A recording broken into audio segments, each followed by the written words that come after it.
Hey everybody, it's Jeremy Pope and with PRMG Mortgage Real Estate Roundtable.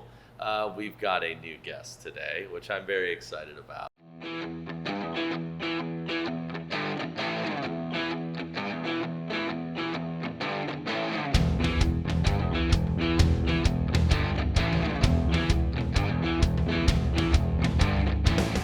Hi Christina, how are you? I'm doing good, Jeremy. Thanks for having me. Of course. This is always fun. Get some new faces in here. We've got some really interesting things to talk about today. Before we get too far into it, Christina, you want to kind of tell everybody a little bit about you? Sure. You know, what makes you tick, right? Sure.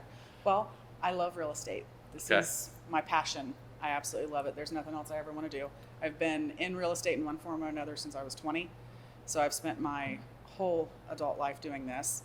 I got licensed in 2014. Before that, I was an unlicensed assistant, and I did everything from photography to marketing to going out and checking to make sure that the houses were locked. I mean, I did it. I did everything. And I am currently on the Markowski Team with Real Brokerage, and that is definitely my home. That's where I will be if anybody's looking for me. So on a fantastic team, we have 9 licensed agents. We have a fantastic transaction coordinator that you've worked with. Yes, you know, absolutely. You know her. She's awesome. And we have a wonderful team lead who definitely always has my back and gives us every single resource we could possibly ever want, including a beautiful new office. So definitely love the Markowski team, love being at Real Brokerage. I know a lot of people haven't heard of Real yet, but you will be. There you go. There you go. I like that's just a little bit about me. Cool. Thank you for sharing. It's kind of interesting how we ended up kind of connecting. That wonderful transaction coordinator we were talking about, Paige, right? Mm-hmm. She gave us the intro, which is I'm forever grateful. Thank you, Paige. Yes. And so we've kind of carved out a niche, I think. Mm-hmm. We found a really cool way to help buyers out that a lot of lenders were not helping. Yes. So it's really interesting. It's really cool. We'll share some more details about that. But if you want to kind of talk about that situation a little bit. Yeah, absolutely. So we are a Zillow Premier agent team. So we get calls. If it's listed in a particular area that is our zip code, we'll get the call. Right. And I took one of those calls, and the gentleman said that he wanted to start investing in the Cincinnati area. He was from California, but he has family here and in the Midwest. So we were going to be doing nothing but virtual tours, which after COVID, I have no problem with. Sure. So we set up a time, and he sent me some houses. I got him set up on a search, and we got out there. And the first day that we saw houses, he was ready to make an offer. He was very serious and had all of his ducks in a row. He was originally with a lender in California that he had purchased homes out there with. Who didn't think there was going to be any issue with anything. Everything was going to be fine. We did run into a hiccup, and that lender basically said, I'm having to broker this out to Ohio anyways. Just send him to somebody you know. So he sort of bowed out and just sort of walked out of the situation. Right. I took him to a lender on my team that I thought could, not on my team, but that my team uses that I thought could get the job done. They looked into it, and after about a week and a half said, we're not going to be able to make this work either. And the main issue is the buyer has the income, he has the money, but because of his profession, the way that the money comes in, not everything could be verified and used. So then deemed a little unstable because there's not a huge track record, but right. Yes. Yeah, and underwriters like to see, that's why they do their job. They like to see those numbers. Exactly. So that second lender was a no-go. Okay, go to a third lender. I'd explained the situation, and they said, this could be a 50-50, but let me take a look at it. Okay. Gave them probably 7 to 10 days, and it came back, no, we're not going to be able to do this. And Paige was aware of you, and the other agent that was involved in the situation had worked a deal with you too, and said, you know what, he's done this kind of income before. Let's talk to Jeremy. Let's call Jeremy. So awesome. I remember it was like 7:00 at night, and I shot you a text. And just said, hey, this is what I've got going on, and you were on it the very next morning, and 4 lenders, and you were the one that got it done. And the client was so happy with you that we are on our second one. Yes, So yes. And I think there's it worked going to out be well. more Yeah, from what I understand. I think right? there's more coming just from this buyer. So Good, yeah. good. And so, what's interesting about that is, the buyer, for example, persistence, persistence, Yeah. Paige persistence. It pays off. It does. It's interesting. I know there's probably a lot of frustration there with oh my gosh, I got to talk to another lender. No, not again. But I think he's found his home, and we can continue to do it, I right? think so. And after you and I had that initial correspondence, I sent him a message and I said, I know you've been through a lot. I know we've done this 3 times. Can we go one more round? I think I found somebody. Okay. And he was like, yes, let's just get it done. Okay. So Good. that was one of those. That was definitely one of those situations of it was the right timing. It was the right situation. But I think he has found his home. That's cool. Yeah. That's cool. Yeah, and I really enjoy working with you as well on these. Yeah. You know your stuff, that's for sure. So to kind of share a little bit of, right, we've been dancing around. What are we talking about here? And I think this is something that the world needs to know. This could probably help out a lot of people. He's not the only one that's gone through what he's gone through. There's others, right? So of course we'd love to help. So it's it can only be done on investment properties only. Right. That can be a 1 unit, a 2 unit, 3 or 4. It can also be a condo, townhome. Can't be a manufactured home, not there yet, but maybe one day. But yeah, Still a lot of options. Yes, lots of options. You need to have at least a 660 credit score, which is, I think a decent number. You can do as little as 20% down. So you're not going to be able to do, these aren't a type of loan where you can do a 5 or 10% down loan, unfortunately. But if it has to be an investment property, can't be a primary home, can't be a second home. We verify no income. Okay. 0. Right. 0. Don't even care. You don't even actually have to work. You could just not work. It's okay. Which is very weird, right? We're all used to having to go through the ringers of income, credit, assets. Income, credit, assets. That's the most important thing. Right. In a program like it's credit, assets, and property. Don't even care about the income, right? So how it generally works is it's all about the appraisal. Everything kind of hinges on that. This was unique for me. Yes. I found that out. Yeah. Yes. So the appraisal is like the holy grail of this whole transaction. If the appraiser says that the estimated rents for properties like that in the area, you have to pay them a little extra money to do that research, but it's an extra like $150 on top of the appraisal, right? So he goes out and looks, or he or she, goes out and looks at the area and says, okay, I think this house could rent for $1,500 a month, okay? As long as the payment covers $1,500, as long as the rent covers the payment. So payment is $1,500 or less. Right. We're good. Yeah. And in the first one that we closed, I believe the minimum rent on the appraisal had to be $1,083 a month. And yes, it was. We got $1,500. Yes, we did. And I don't remember the numbers on the new one, but it's a little bit nicer of a property, and I think that number is going to be even higher. So yeah. It's a little bit of market conditions, right? It's good that of course there's a housing shortage out there. Everybody knows it. So the rents are higher, which is helping in a situation like this. So it's an easy way. There's, for most people, we talked about our particular client. But for most people, I think it comes down to self-employed. I think that is the niche here. That is going to cover most of these types of loans that we would do, I would imagine, would be for self-employed people. We all know they make more money than their tax return says. Yes. We all know this, right? And that's fine. Yes, it is. It is. Because we're not the IRS. Exactly. That's not my job. I don't want to deal with that.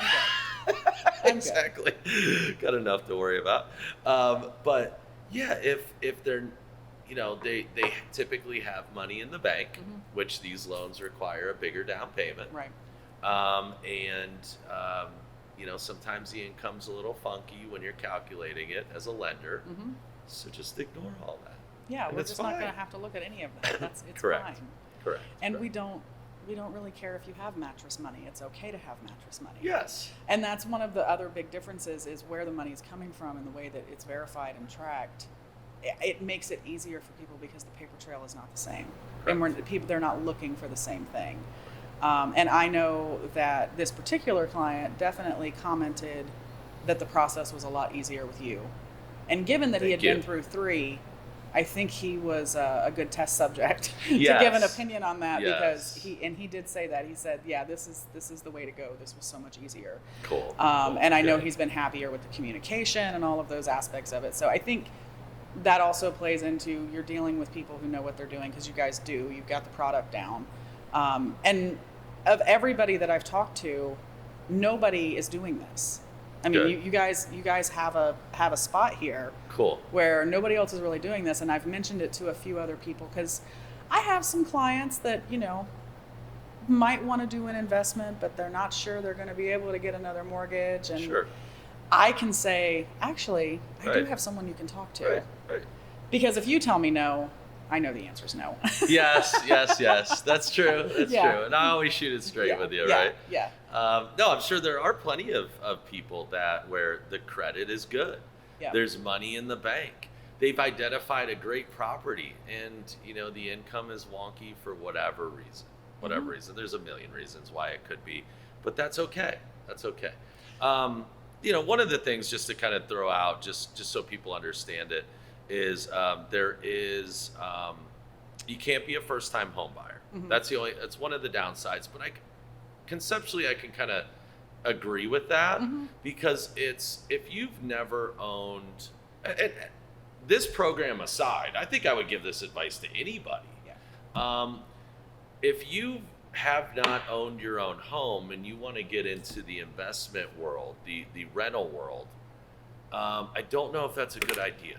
I think understanding what goes into taking care of a home and the bills that go along with it and how to manage that and, getting things repaired and having those experiences, I think is it's a very level big. of adulting Right. that I do think is necessary, and I would give anybody the same advice. If you're going to buy a property as a first property, live in it for a year. Right. Live in it for a year. Right. Be a homeowner. Understand Experience it. Experience what it is when the hot water heater goes out in the middle of the whole family trying to get ready for Sunday church. Like go ahead and live these adult experiences before, because the other thing is, and I think this comes from having dealt with landlords and tenants also in addition to sales, you have a level of empathy when you've been through it. When your tenant calls and says, the kitchen faucet just broke off of the sink and I don't have any way to use my kitchen. Right. If you've never experienced anything like that, and your level of urgency might be a little different. Sure. Instead of, I'm going to finish this golf game and then call the plumber, it's, I need to call the plumber right now. Right. And I think that you get that through experience. Yes. I don't think you just have that because you don't know what level of emergency they're really having because you've never had it. It's never happened to you. Exactly. And I've had first-time buyers move into their home, and I always do certain follow-up calls. And usually the most interesting calls are after they've been there a month. When they've been there a month and the roof was leaking. Oh man, now the back door won't close. Or hey, those things popped up on the deck again. Yeah. I mean, the month in is when they really start to get the experience. So I think they have to do it before they start investing and having other people living in their properties. I think if I was writing the rules for this type of program, I would probably write them the same way. Yeah. I can't really disagree with that. Yeah. Because at the end of the day, like we as a bank are equally as interested in this property as they are, right? That's our collateral. That's what we're hanging our hat on in terms of the loan. So I want them to understand how all this works, not just throw them to the wolves. It'd probably be too much for them to bite off and chew. Yeah. You know? Well, and you also, you don't want to set them up for a situation where they get a tenant in there who doesn't like the way things are going, and the next thing you know, they're in a lawsuit. Right. That could have been avoided just simply because they don't have the experience Sure. to do it. Sure. So yeah, I mean, I think those are very valid rules. But as far as other investment products that I've worked with, because I am currently working with 2 different people who do renovations and do flips. And of course, I have this client that wants to do rentals. I have a former client that's called and said, I want to get into the rental market. I want to start buying some stuff. So I'm in that, and seeing what people actually want and what their needs are. And I think people just simply do not have a grasp on what's available to them, what resources are available. They think traditional, conventional loan is the only thing that they can do. Right, exactly. They don't, and when I say actually there's options, there's things you can do. Of course. And it doesn't have to be this awful, grueling experience. There's another way to go with it. Because, I'll have somebody who say, oh, well, I had a cousin who did one of these, and well, we're not your cousin. Right. Or the best one is, oh, don't worry, I bought a house 15 years ago. I know how this works. Yeah. And, things change, right? Best of luck to you. So, but, again, that's one of the things where as a realtor, it's my job to educate people. Sure. It's my job to help people understand what's really going on. Exactly. And sometimes you can convince them quickly, and sometimes you got to build that trust a little bit. Right. And then finally, you get, the buyer's dad to stop saying, this house isn't worth this. Sure. It just takes a little bit. Yeah, so the main group of investors that I end up working with that are going to end up using a product like that are people that are going to want to rent the property out. They want to hold it and they want to make money on it. A lot of them are going for properties that are already done. They're not going to have to do anything to it. Right. The next group that I work with, as far as prevalence is concerned, are flippers. People that want to buy a property low, put the work and put the money into it, and then put it back on the market and sell it higher. Those are a little less prevalent. And then the next group of people that I work with are people that want to buy something low, put some money into it, and then rent it out. Right. So you kind of have those 3 different groups that are all kind of vying for, the last 2 groups are all kind of vying for the same property, whereas the investor that's looking to buy it already fixed is looking for a little bit of a different product. So there are 2 different markets there, but there are definitely 2 groups that are going for one particular product, and that is the buy low, fix it up. Whether we sell it or rent it, we want to buy low and fix it up. Sure, of course. There's something for everybody in that regard. The most plain vanilla type of investment loan that everybody really knows of is right through Fannie Mae, Freddie Mac, 20% down minimum. Not a terrible rate because it's through it's through the government or endorsed by Fannie and Freddie, so it's very prevalent.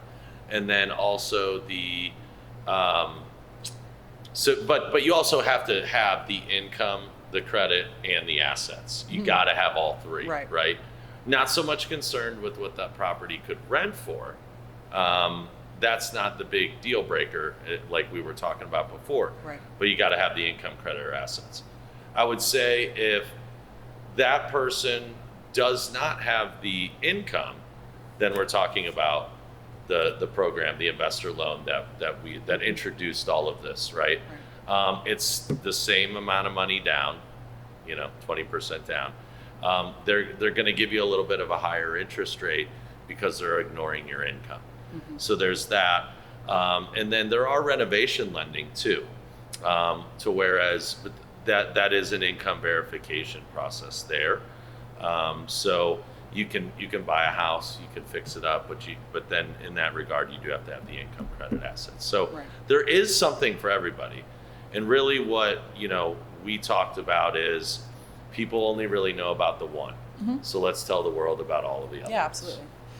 Because I do talk to a lot of people who think that they only have one option. Right. And there's more than that out there. Right. And a lot of lenders only have that one option too, and not bashing them in any way, but there is other, just because, and I've always said this, just because one lender says no, or you can't do that, or I can't do that, that doesn't mean there's nobody out there for you. Absolutely. Dig a little bit, and you do a wonderful job of like, hey, I know what you're going through. I'm sorry. Don't give up. Can we talk to someone else? let's just stay in the positive lane. Nobody goes to negative town, because once you get to negative town, it's really hard to come back out. Absolutely. And I've had clients tell me at the end of the process, thank you for not giving up on us. Even when they were willing to give up, even when they had said, you know what, we're going to take a break and we're not going to look at any more houses. And I'll be like, okay, I totally respect that. And then 12 hours later, I'm like, but just take a look at this one. Just look at this. Just look at this one. Right. And it's not because I don't believe them. And in some cases, it's a hard no, and they're like, hey, just back off. And I get that. But in a lot of cases, they just feel discouraged. Sure. They've lost out on a property, or something went pending. I had one last week where we stopped and wrote an offer at Starbucks because we saw people writing paper offers on the hood of their car. Right. And it became real. Yeah, it became real fast. And I'm like, well, there's a Starbucks down the street. Let's go. And she didn't get the house, and she was super discouraged. And she's like, I don't know, maybe I should just put things on hold. And I said, you know what, we're going to find the right one, and it's going to be the perfect property, and it's all going to make sense on why these didn't work out. This wasn't the perfect property today. You did have objections to it. And then a couple days later, it's, well, hey, can we go take a look at another one? Right. So I always stay on that positive plane, because we will get there. If we just stick together, we will get there. I just closed a buyer last month that I have worked with for 3 years. Wow. I showed them 52 houses over the course of 3 years. And they did have me write 2 different offers during that time. They didn't get the homes. And when they found it, it was the perfect home. Right. There were no objections. And it took 3 years. And I know other agents that would have walked out of that situation. But like I said in the beginning of this is my passion. Sure. I love this. And when I got them that house, it was a great night. It was a great night. Absolutely. It was like, dancing on the ceiling night. Did they forget about all the 51 other ones? Were they kind of like, this was meant to be? They were like, this That's was, amazing. it's kismet. This was exactly what was supposed to happen. Because when to make a long story longer, when I met with them the very first time, they said, we would really love to be on this particular street in this particular neighborhood, but houses don't go up for sale there very often. Right. And I said, okay, well, you know what? We're going to put in your regular search for what you're looking for, but we're going to put in a street search for this particular street in this particular neighborhood. Happens. And 3 years later, the house became available on that street in that neighborhood. Wow. And that is what I sold them. Wow. And it took 3 years, but if that's not a success story, right. And now I'm selling the house that they were living in before. So most would have given up. Most agents and most buyers. Yeah. So well, even when we would go, there were time frames when we would go 2 months without seeing a house. They still heard from me every 2 weeks. Sure. They still heard from me, hey, I'm just reaching out to see if there's anything you're looking for. I haven't seen anything on the search. Have your needs changed at all? Right. What are you guys thinking? And during that 3 years of that, they came to me for other advice, because I was staying in touch. Mm-hmm. And then when family had a need, they said, oh, hey, here's our realtor. So it just makes sense to do that kind of nurturing, but sometimes it takes that long. Right. Right. But it works. That's impressive. Works. That's a great story. Yeah. Awesome. And I love those kinds. So, and our client together, he is a great success story. Absolutely. That's a fantastic success story. And I think he's going to be a really great investor in the future. He's very good. Yeah. And I've already asked, hey, there's probably people, you probably have friends that are noticing what you're doing and want to do the same thing. Mm-hmm. So please call us. Yes, we're here. Well, and him saying, well, I have an aunt who lives in Columbus, and she's thinking, well, heck, maybe I should get into the game on this. And I would love to talk to your aunt. There you go. I would love to talk to her. So that's awesome. Yeah, that's great. Awesome. So it's a great product, and I'm really glad we were able to make magic happen. Well, thank you, Christina. It's been a pleasure, and if anybody wants more information on this, I'd be happy to share. Christina and I'd love to work with you. Absolutely. And everybody's situation's a little different. Minimum down payments can change a little bit. The requirements can change a little bit. Just like standard underwriting, right? Things change, rules change, but. Reach out, get the information, because all too often I see people that are trying to make decisions without information. And I don't know why that's being done, because how do you make a decision without information? Yeah, absolutely. You have, and again, even if you've been told no by 1, 2, or even 3 lenders. Or even 3 lenders. Give it a try. In 2 different states. Right. That's awesome. 3 lenders, 2 states. Right. Nobody could do it. But yeah, I think that wraps us up today, and we appreciate you being here with us. Yeah, absolutely. Thank you. Thank you so much. You're welcome.